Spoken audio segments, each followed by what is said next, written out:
Assalamualaikum warahmatullahi wabarakatuh. Perkenalkan, nama saya Zidan Ardiana Satriadi dengan nomor induk mahasiswa 933411520 dari Prodi Psikologi Islam kelas A.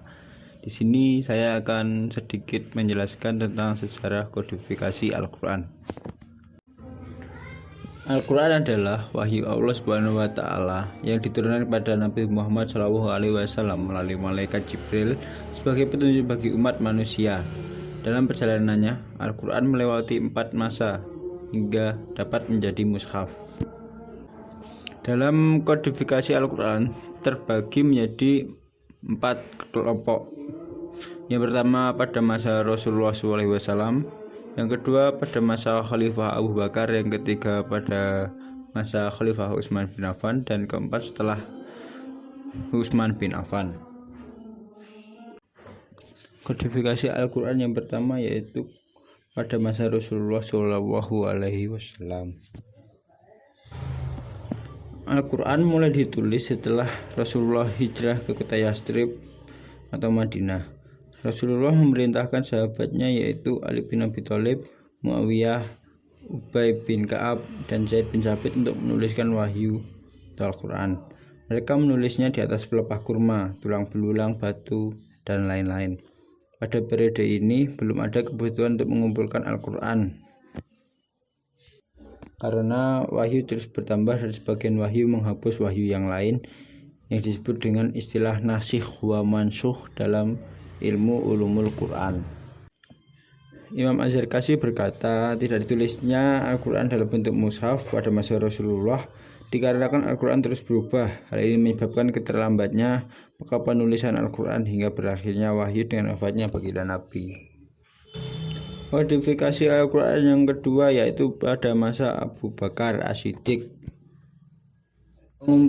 Pengumpulan tulisan-tulisan Al-Quran diusulkan oleh Umar bin Khattab kepada Abu Bakar yang saat itu sedang menjabat menjadi khalifah.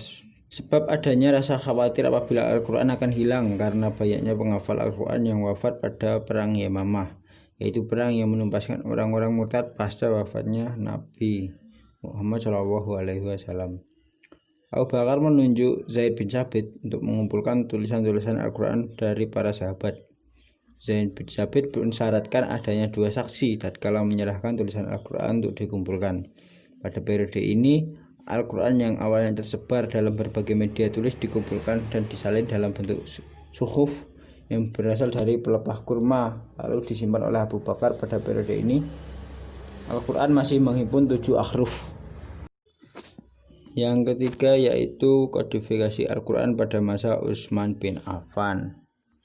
Pada masa Khalifah Utsman bin Affan, wilayah kaum muslimin sudah tersebar luas hingga benua Afrika yang kemudian berimbas pada Al-Quran.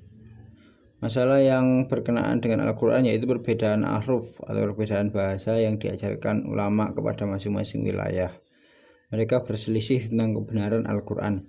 Al-Quran diturunkan oleh Allah dalam bentuk 7 ahruf yang semuanya diajarkan oleh Nabi kepada para sahabat sesuai dengan apa yang lebih mudah oleh mereka.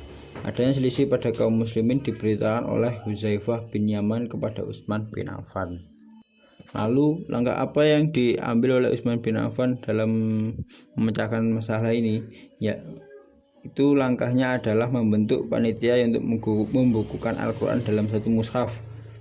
Panitia tersebut yaitu Zaid bin Tsabit, Abdullah bin Jubair, Sa'i bin Ash, dan Abdurrahman bin Haris. Utsman bin Affan berpesan untuk menuliskannya dengan 1 ahruf yaitu Quraisy. Al-Quran yang mempunyai tulisan berbeda dengan mushaf diperintahkan oleh Utsman untuk dibakar oleh sahabat yang memiliki Al-Quran tersebut. Al-Quran Utsmani, itulah wujud Al-Quran saat ini. Masa kodifikasi yang terakhir yaitu pada masa setelah pemerintahan Khalifah Utsman bin Affan.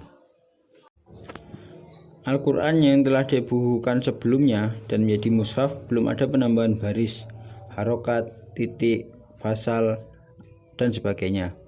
Pada masa setelah pemerintahan Khulafaur Rasyidin mulai muncul permasalahan terkait membaca Al-Quran sebab agama Islam mulai merambah ke berbagai wilayah, bukan hanya Arab, sehingga orang non-Arab kesulitan dalam membaca Al-Quran.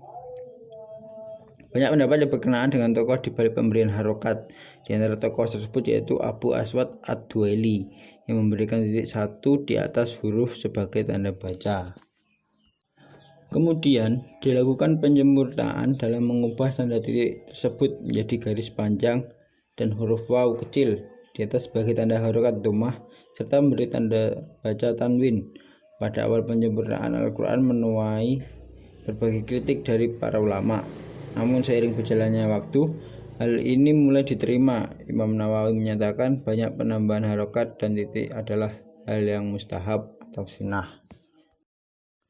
Perjalanan kodifikasi Al-Quran untuk menjadikan Al-Quran menjadi lebih sempurna telah melewati berbagai masa dan problem. Karena itu sebagai generasi penerus haruslah kita menjaga kesucian dan keaslian Al-Quran dalam menggunakannya sebagai petunjuk hidup serta mengamalkannya dalam kehidupan sehari-hari. Baik, sekian mungkin itu saja yang dapat saya sampaikan. Ada kurang lebihnya saya mohon maaf. Wabillahi taufiq wal hidayah. Wassalamualaikum warahmatullahi wabarakatuh.